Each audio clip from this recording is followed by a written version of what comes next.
Vida nueva para el mundo. Estás en familia.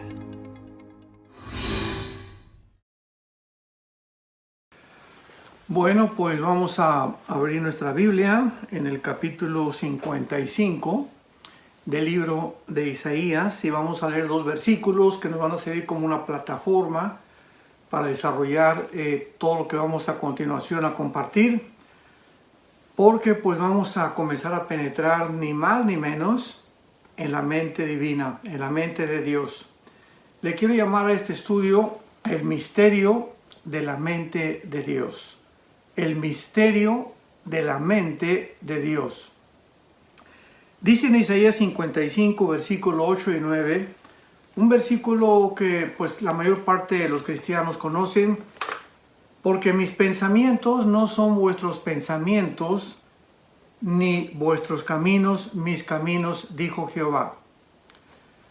Como son más altos los cielos que la tierra, así son mis caminos más altos que vuestros caminos, y mis pensamientos más que vuestros pensamientos. Venir a la Biblia es venir ni más ni menos a comenzar a acostumbrarnos a desarrollar el bendito hábito de conocer cómo piensa Dios. Porque regularmente todos los seres humanos tenemos una manera de pensar de este tamaño, o sea, nuestra mente, nuestros pensamientos son extremadamente limitados, finitos, y realmente no podríamos jamás compararlos con la inmensidad y el tamaño y la majestuosidad y el poder de Dios, ni tampoco de sus pensamientos. Y esto se puede comparar fácilmente pues con los niños y los adultos, para que podamos comenzar a tener algunos puntos de referencia. Un niño de 3 o 4 años de edad tiene un cerebro igual que una persona de 30 o 40 años de edad. Sin embargo, la persona de 30 o 40 años de edad, ese cerebro lo tiene mucho más desarrollado. El niño pequeño pues piensa como niño, ¿y por qué me quitas el juguete?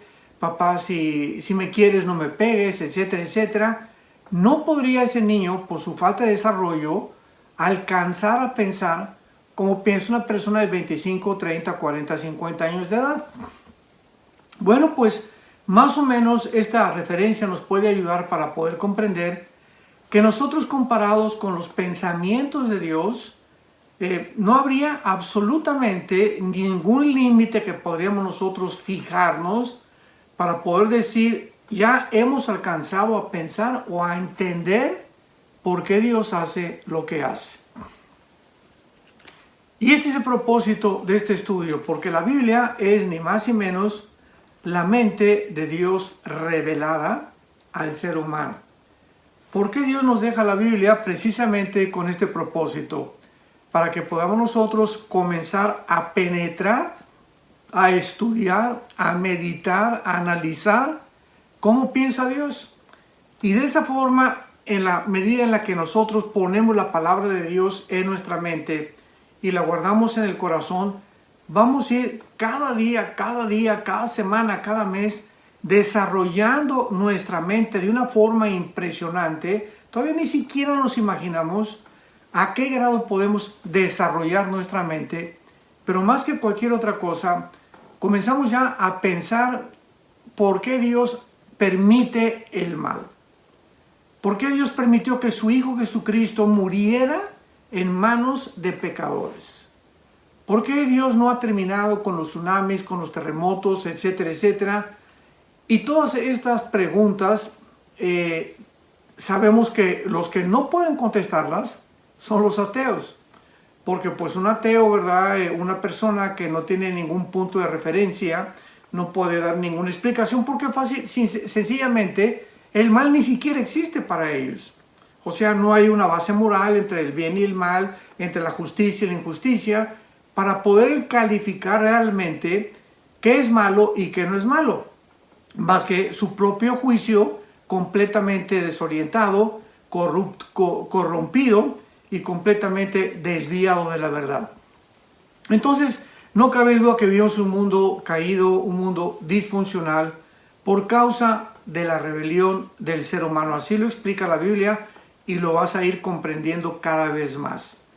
Por todos lados oímos de guerras, de golpes de estado, revoluciones, terremotos, huracanes, tsunamis. Actualmente estamos viviendo una supuesta pandemia de un virus, coronavirus, COVID-19, etcétera, etcétera, que ha devastado completamente la economía mundial, ha causado unas depresiones impresionantes en los seres humanos, en los niños, suicidios, pornografía, divorcios. Bueno, los efectos colaterales de esta famosa pandemia, ¿verdad?, se van a ir poco a poco descubriendo, que han sido mucho mayores de lo que nos imaginamos que pudieran haber sucedido.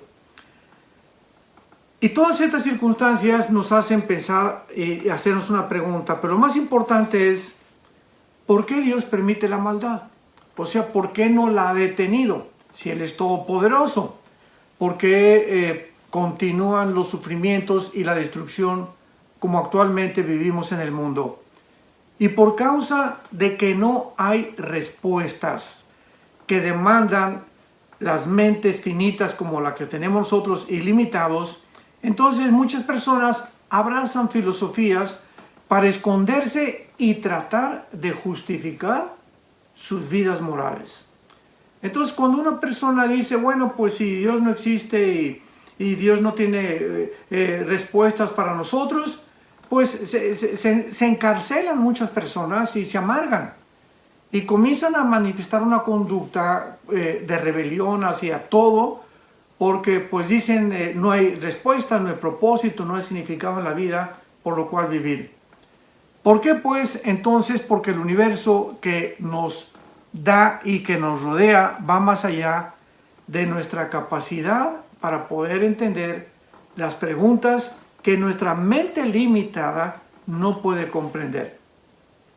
Vuelvo a repetir, una persona, un filósofo, en la época era oro de los filósofos, más o menos 250 años antes de Cristo, perdón, Sócrates, Sófocles, Demóstenes, Platón, todos ellos estaban encaminados en continuar analizando, escudriñando la vida alrededor, la conducta del ser humano para poder comprender qué es la verdad, si se podía llegar inclusive a concluir que hay una verdad absoluta, etcétera, etcétera. Y cuando nosotros nos enfrentamos a estas preguntas, vamos a ver que realmente sí existen respuestas. Y aunque no podemos comprender completamente, pues ni siquiera 500 años de estudiar la Biblia nos alcanzarían a poder comprender la profundidad de la mente de Dios, sí podemos comenzar a entender algunas verdades básicas que nos van a servir para poder realmente caminar en esta vida, la corta vida que tenemos, con paz en nuestro corazón, con seguridad de que realmente nuestros pasos que estamos dando todos los días son pasos seguros, son pasos sobre un fundamento que al llegar al final de nuestra meta y de nuestra vida nos van a capacitar para poder decir como el apóstol Pablo en 2 de Timoteo capítulo 4, he corrido la carrera, he acabado realmente lo que Dios me había encomendado, he echado mano en la vida eterna, por lo cual me está esperando la corona de justicia, la cual Dios dará también a todos aquellos que anhelan su venida. Y aunque no podemos comprender pues completamente todos los pensamientos de Dios, porque son más altos que los nuestros, podemos nosotros recordar algo. Hace 2000 años, un hombre llamado Jesucristo resucitó de los muertos. Vino un hombre del cielo, el Hijo de Dios, para poder abrir sus brazos en una cruz y resucitar y anunciar anticipadamente, voy a volver a vivir. Y la promesa que nos ha dejado Jesucristo, independientemente de muchas cosas que no entendemos, repito, es que tú y yo vamos a volver a vivir. Entonces vamos a comenzar a poner los pies en la tierra y a entender estas verdades básicas que nos van a ayudar a poder continuar viviendo con seguridad. Vivir después de esta vida está absolutamente garantizado. Si Jesucristo no hubiera resucitado de los muertos, no tendríamos ninguna seguridad, más que filosofías, especulaciones, hipótesis, que podríamos nosotros continuar toda la vida filosofando como lo hicieron los filósofos de la época de oro de la filosofía de los griegos y los atenienses. Pero hay un hecho real histórico. Jesucristo volvió a vivir. Y esta seguridad de que Él volvió a vivir nos da la seguridad de que vamos a volver a vivir, y mientras nosotros esperamos ver transformado nuestro cuerpo en un cuerpo completamente incorruptible e inmortal, vamos a poder, mientras tanto, vivir con seguridad. Por ejemplo, en la primera carta a los Corintios, capítulo 15, el apóstol Pablo, en el versículo 35 al 37, nos escribe estas palabras. 1 Corintios 15, 35 al 37. Pero dirá alguno: ¿cómo resucitarán los muertos? ¿Con qué cuerpo vendrán? Necio, lo que tú siembras no se vivifica si no muere antes. Y lo que siembras no es el cuerpo que ha de salir, sino el grano desnudo, ya sea de trigo o de otro grano. Muchas personas en tiempo de Pablo comenzaron a preguntar, y muchos de nosotros también: oye, si vamos a volver a vivir, ¿qué tipo de cuerpo tendremos? Pablo inmediatamente asume y compara la resurrección de los muertos con la vida natural que nos rodea, con la agricultura. Y es algo que hasta un campesino lo puede comprender. Y Pablo dice: tenemos una semilla de cualquier especie, de trigo, o podemos tener una semilla de higos, o de manzana, o de naranja, o de papaya, etcétera, etcétera. Y esa semilla tiene un cuerpo, ¿verdad? Tiene un cuerpecito chiquito la semilla. Pero dentro de la semilla existe un potencial impresionante, ahora sí que podríamos decir un código genético escrito que alguna mente inteligente puso para que cuando esa semilla aparentemente, ¿verdad?, que no tiene ningún valor, tú la pones dentro de la tierra, al contacto de la tierra, del agua y de la lluvia y del sol, se rompe esa semilla y sale completamente algo diferente a lo que tú enterraste, con un cuerpo completamente diferente. Entonces, Pablo dice exactamente el mismo ejemplo en la resurrección. Cuando nosotros muramos, este cuerpo va a ser como una semilla, pero tenemos el potencial dentro, que es el alma y el espíritu, que es inmortal, para que cuando este cuerpo sea enterrado y nos coman los gusanos y sea deshecho o quemado, o de la forma en la que vayamos a morir, pueda dentro el alma y el espíritu resucitar, y con un cuerpo completamente diferente al cuerpo con el que nos enterraron. Entonces, esta ilustración es maravillosa, y en el versículo 42 del mismo capítulo 15 de Corintios, Pablo continúa diciendo: así también es la resurrección de los muertos. Se siembra en corrupción, resucitará en incorrupción. Se siembra en deshonra, resucitará en gloria. Se siembra en debilidad, resucitará en poder. Se siembra cuerpo animal, resucitará cuerpo espiritual. Porque así como hay cuerpos animales, hay cuerpos de peces, hay cuerpos de aves y hay cuerpos humanos, ¿verdad? Entonces el cuerpo de nosotros, de los seres humanos, está diseñado y adaptado para el medio ambiente donde nosotros nos desenvolvemos. El cuerpo de las aves tiene otras especificaciones, otras características que Dios diseñó para que el ave pueda vencer la fuerza de la gravedad, elevarse en los cielos, ir con las diferentes corrientes de aire por diferentes partes del mundo, con unas alas impresionantemente diseñadas. Los peces tienen otro cuerpo, un cuerpo diseñado para poder vivir dentro de su hábitat, de su medio ambiente, que es el agua, con branquias especiales que les capacitan vivir dentro de ese medio. Pues así como nosotros tenemos 4 tipos diferentes de cuerpos diseñados por Dios: el cuerpo humano, el cuerpo de las aves, el cuerpo de los peces y el cuerpo de las aves, así también hay cuerpos espirituales. En la otra dimensión que nosotros todavía no alcanzamos a percibir con nuestros 5 sentidos, el cuerpo de los ángeles. Los ángeles tienen un cuerpo diferente al de nosotros.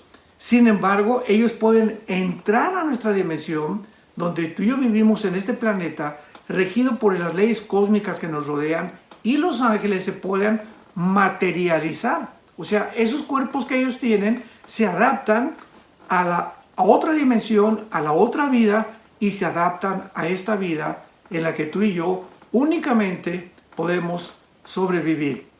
Por eso dice la Biblia que la carne y la sangre, o sea, un cuerpo humano, no está adaptado para vivir fuera de la atmósfera. Nos salimos de la atmósfera y llegamos a la luna e inmediatamente necesitamos a un equipo de astronautas con una máscara, etcétera, etcétera, porque ya no hay oxígeno. Gas impresionantemente maravilloso que es oxígeno mezclado con nitrógeno y otros gases que nos permite respirar, porque la vida está en el oxígeno. Cuando nos tapamos la boca, pues ya no respiramos, ¿verdad? En ese momento estamos negándole a la sangre el gas que la sangre necesita para poder realmente llevar las vitaminas y circular en nuestro cuerpo y darnos la vida que está en la sangre. Entonces, cuando nosotros nos tapamos la boca, pues inmediatamente estamos restringiendo el oxígeno, ya no entra en la capacidad que debe de entrar, nuestro sistema inmunológico comienza a debilitarse y comenzamos a tener problemas después, los vamos a ver después, porque cuando una persona está enmascarada durante más 3-4 horas y no respira, pues es lógico que los estreptococos, bacterias, microbios que se amontonan allá adentro y el dióxido de carbono que se amontona también en los pulmones, tarde o temprano nos tenga que de alguna forma lastimar, dañar y finalmente enfermar. Pero pues estamos en este mundo, ¿verdad?, que es una locura completamente, y podemos ver que realmente tenemos que adaptarnos a muchas cosas que van en contra de nuestra propia salud, pero que sin embargo a la luz de los expertos es la forma de sobrevivir. Bueno, podemos preguntarnos ahora también, ¿podríamos realmente disfrutar el mundo venidero el que nos está esperando, o sea, el cielo, a no ser que hubiéramos podido compararlo con el mundo y la maldad en la cual vivimos? No, la respuesta es no. ¿Podríamos nosotros también comparar el amor y la misericordia de Dios si no hubiéramos conocido la maldad? La respuesta es tampoco. Entonces, fue de una forma maravillosa en la sabiduría de Dios que por amor mismo nos creó. O sea, al crearnos Dios, Él quería que nosotros conociéramos su amor, su misericordia, su compasión, la bondad, la mansedumbre. Pero ¿cómo podíamos conocer esas cosas y esas virtudes benignas, maravillosas, bondadosas, positivas, si no podríamos compararlas con lo otro, que la antítesis del bien es el mal? La antítesis de la alegría es el lloro, es el padecimiento, es la tristeza. Entonces, para poder apreciar algo, tenemos que también compararlo, tener un punto de referencia para poder realmente decir, esto es mejor que aquello. ¿Me van siguiendo? Entonces, Dios permite que el mal entre al mundo por amor. ¿Cómo que por amor? Por el amor de Dios, Él lo hizo. O sea, Dios quería en su amor que nosotros conociéramos ese amor. Pero ¿cómo podríamos conocer ese amor si no conociéramos lo opuesto al amor, que es el mal? Entonces Dios permite esto que entre al mundo, que es el mal, como ha tenido ya aproximadamente 6,000 años, pero al mismo tiempo hace 2000 años, Él baja del cielo inmediatamente a recordarnos que todo ese mal por el cual nosotros tendríamos algún día que pagar, porque la paga del pecado es la muerte, viene Dios y Él toma ese mal que tú y yo teníamos que pagar y lo pone sobre el cuerpo de su Hijo Jesucristo. Y en la cruz del Calvario, Dios nos dice, si tú me quieres culpar de que yo permití el mal, si tú me quieres culpar de que yo soy el autor del mal, te voy a dejar completamente sin armas, te voy a desvestir completamente, porque ahora en lugar de que tú pagues por eso de lo cual me estás culpando, yo lo voy a llevar en la cruz, para que ya no tengas ninguna justificación de poder decir, bueno, ¿por qué permitió Dios el mal? Ahora yo te contesto, lo permití y yo mismo estoy pagando por él. ¡Wow! En ese momento nos quedamos completamente sin poder discutir. Comenzamos ya a entender la mente de Dios. Comenzamos a entender que detrás de muchas cosas que nosotros todavía no entendemos, se encuentra su sabiduría. Y se encuentra una mente que es mucho más alta que nosotros, y los pensamientos también y sus caminos más altos que nuestros pensamientos. Ahora vayamos a un libro maravilloso en la Biblia, que es el libro de Job. El libro de Job. Y aquí encontramos una de las más difíciles y severas verdades acerca del sufrimiento. Porque en este libro de Job nosotros vamos a encontrar que al final del libro de Job y después de todo lo que este hombre padeció, Dios permite que le cuestionemos. Dios no se enoja porque tú le digas, Señor, yo no entiendo por qué me pasó esto, no entiendo por qué mi hija se murió, no entiendo por qué mi hijo se murió, no entiendo por qué se cayó mi casa, no entiendo por qué pedí mi trabajo. Todas estas preguntas son válidas porque dice el Salmo 103 que Dios se acuerda de nuestra condición. Se acuerda que somos barro, o sea, somos seres humanos finitos. Él no es un dictador. Él está esperando que nosotros lo cuestionemos, pero de una forma mansa, de una forma humilde, como lo hizo Job. Porque veamos la diferencia. Una persona puede experimentar algo trágico en su vida y decirle, Dios, ¿por qué me permite esto? ¿Por qué permite que atropellaran a mi perro? ¿Por qué hiciste esto y aquello? Y ve tú el otro ejemplo. Señor, yo no supe por qué permitiste que atropellaran a mi perro Fido.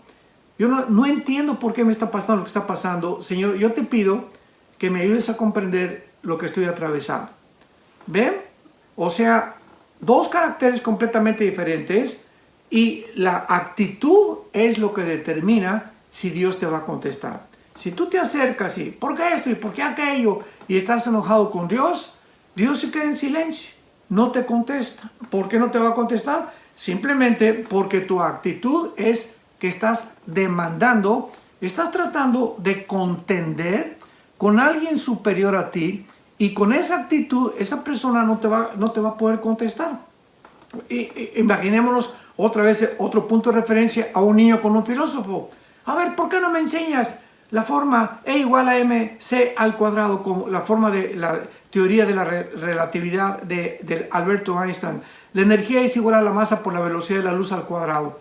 ¿Qué le va a decir el filósofo? Aunque me grites, niño, y aunque te me pongas al brinco, no te voy a contestar, porque para comenzar tienes que acercarte con otra actitud, y en segundo lugar, aunque yo te contestara, no lo vas a entender.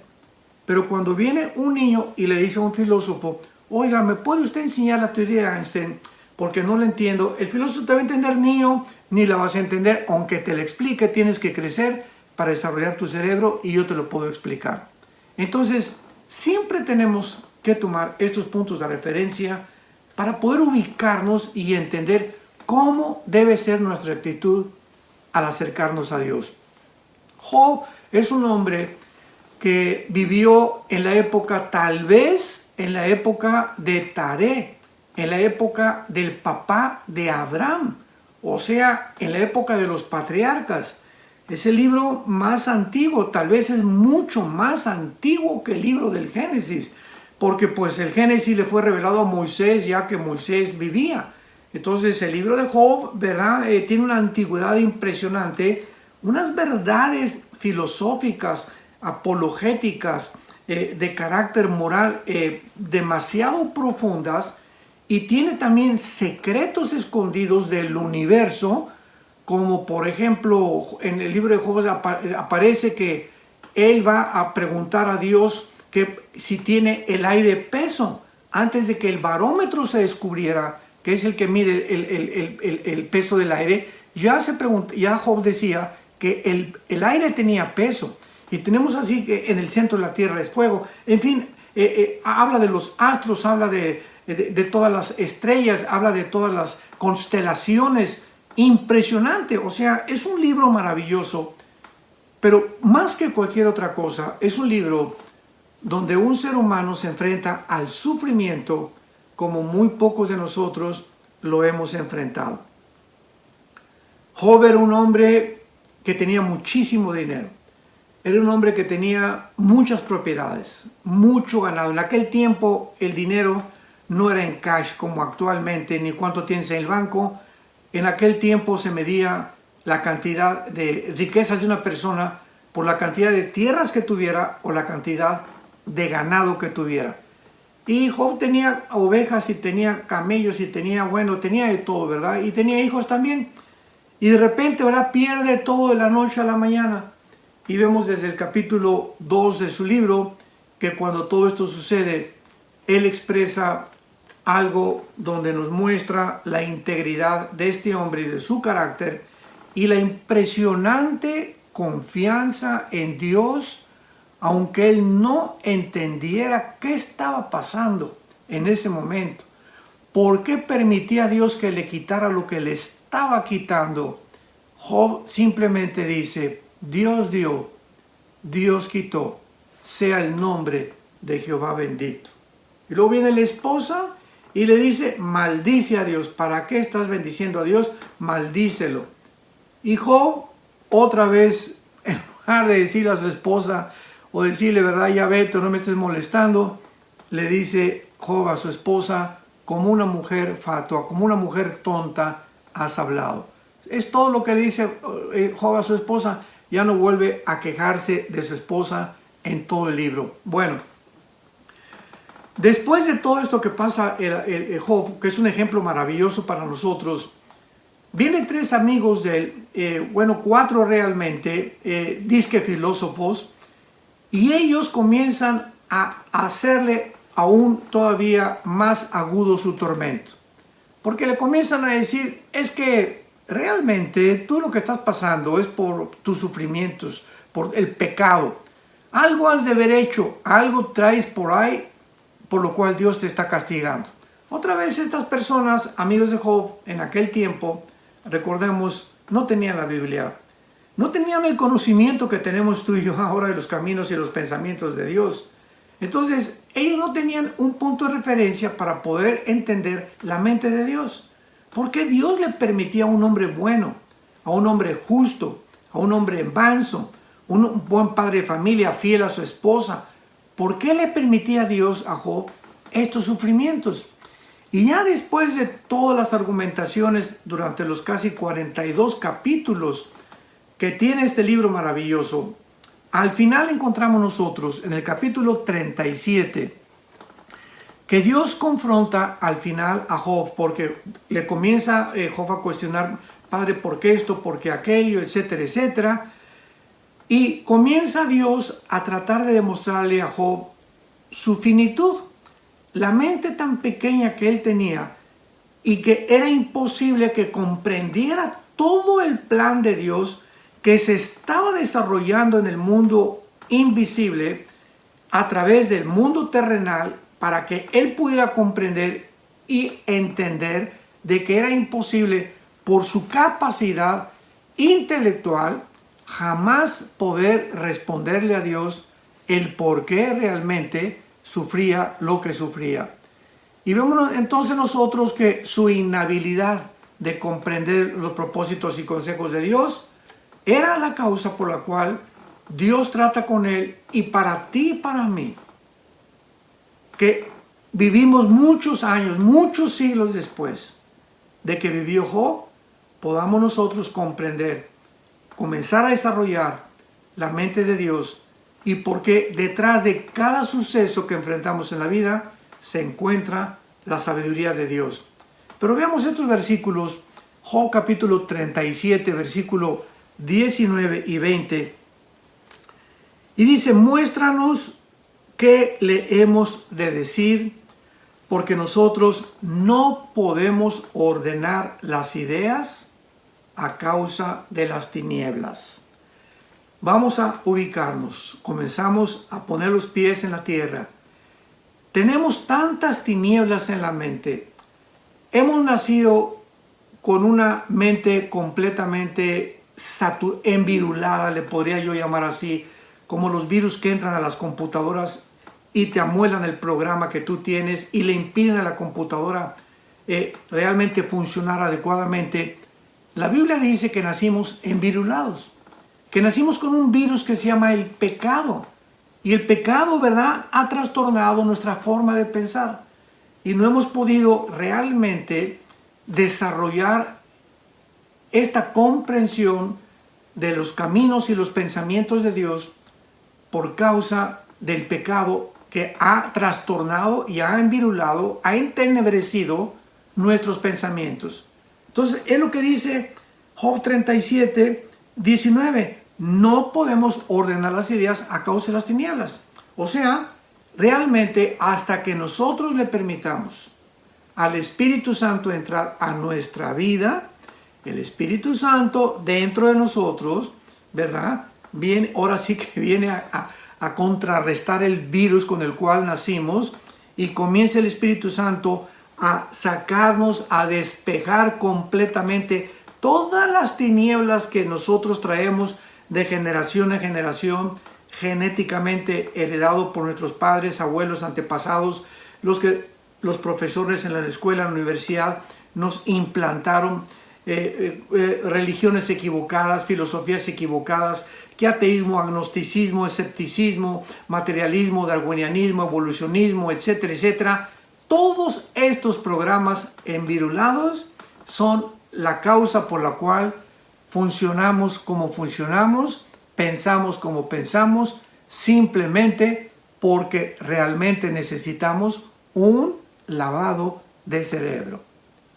Y este lavado nos lo da el Espíritu Santo al entrar a nuestra vida, al recibir a Jesucristo como nuestro Señor y como nuestro Salvador, y comenzamos de ahí en adelante a entender poco a poco los pensamientos y los caminos de Dios, que nos da seguridad, nos da paz. Ahora entiendo por qué esto, por qué pasa aquello, etcétera, etcétera. Y eso nos mantiene con una paz que sobrepasa todo entendimiento, que es la actitud correcta que debemos los seres humanos mantener, porque ahora la misma medicina y el mundo científico comprueba que la paz es el estado perfecto del ser humano. Porque mientras tú estás en paz contigo mismo, mientras tu conciencia no te está acusando de nada, mientras estás en paz con tu prójimo, mientras sabes que no debes a nadie para que te persiga, mientras tú sabes que tienes una relación perfecta con Dios todos los días, mientras sepamos, ya lo sabemos, que todos tenemos que morir, esa paz que debe gobernar nuestra vida es la que nos va a dar completamente la seguridad y la comprensión de los caminos de Dios.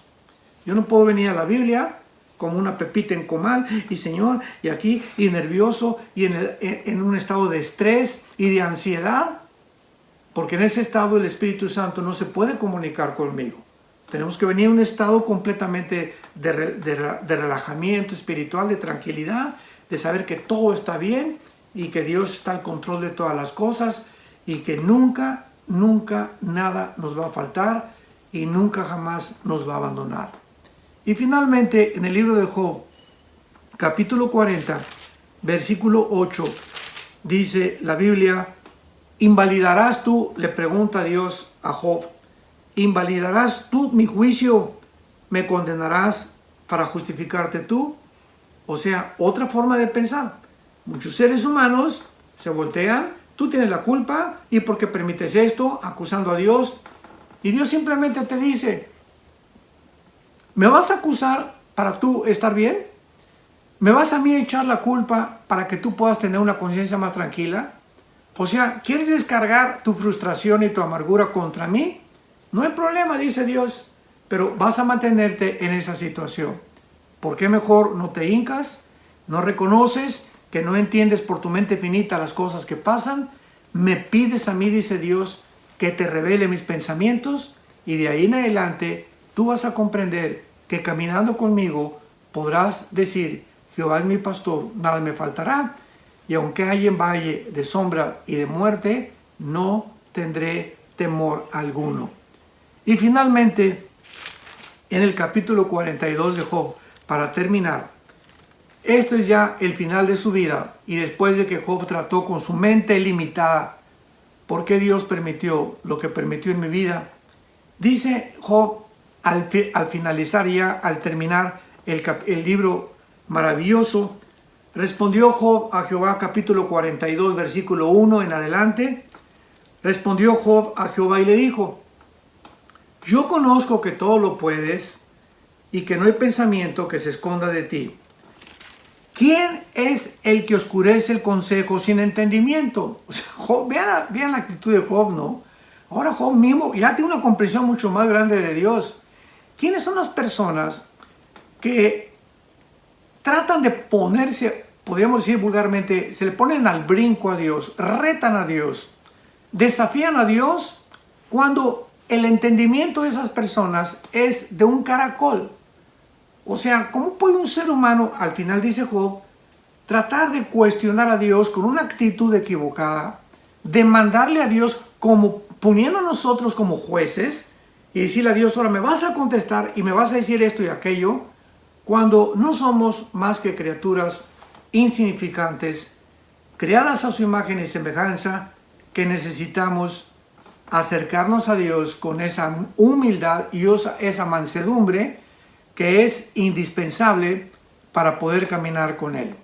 Porque Jesús dijo, nadie se puede acercar a mi Padre más que a través de la humildad. Aprendan de mí que soy manso y humilde de corazón. Y Job dice y continúa diciendo, por tanto, yo hablaba lo que no entendía. Cosas demasiado maravillosas para mí que yo no comprendía. Ahora sí, ¿verdad? Ahora sí lo entiende Job y lo entiendes tú y lo entiendo yo también. Antes de conocer la Biblia y conocer a Dios, hablábamos y alegábamos y que el ateísmo y que esto y el otro y Dios tiene la culpa por acá y por allá y yo soy ateo y amargados. Y hablábamos tantas barbaridades y tantas sandeces sin comprender lo que estábamos diciendo, ni entender por qué decíamos lo que decíamos. Y Job finalmente le dice a Dios, oye, te ruego y hablaré. Te preguntaré y tú me enseñarás. De oídas te había oído, mas ahora mis ojos te ven. Por tanto me aborrezco y me arrepiento en polvo y ceniz. Cuando ya entendemos con quién nos estamos poniendo, a quién tenemos enfrente de nosotros, al Creador de los cielos y la tierra, que envió a morir en una cruz a su Hijo Jesucristo, y que cada vez que nosotros no entendamos algo y que tengamos dudas, esto a mí me ha ayudado de una forma particular, volteemos hacia la cruz, hacia el pasado. Señor, no entiendo muchas cosas, pero una cosa es muy clara para mi vida. Tú diste tu vida por mí en mi lugar en esa cruz. Y derramaste tu sangre preciosa y a los 3 días te levantaste de los muertos para que yo, aun cuando no entiendo muchas cosas todavía, pueda comprender que de tal manera me has amado que has dado tu vida por mí en una cruz, para que yo no me pierda, sino que tenga la vida eterna y que pueda yo entender que jamás debo de temer mientras viva, que nunca me dejarás ni tampoco me abandonarás. Estarás conmigo todos los días hasta el fin de mi vida. Y aún en la otra vida nos continuarás pastoreando, porque el fin de todas las cosas se acerca. Seamos sobrios, vivamos en oración y recordemos que Dios es Dios. Nosotros somos seres humanos finitos, limitados, que sus pensamientos no son nuestros pensamientos, ni sus caminos nuestros caminos, y mientras tanto tratemos cada día de entender más ese corazón maravilloso del Hijo de Dios, que dio su vida por nosotros en una cruz. Que Dios te bendiga y que tenga mucho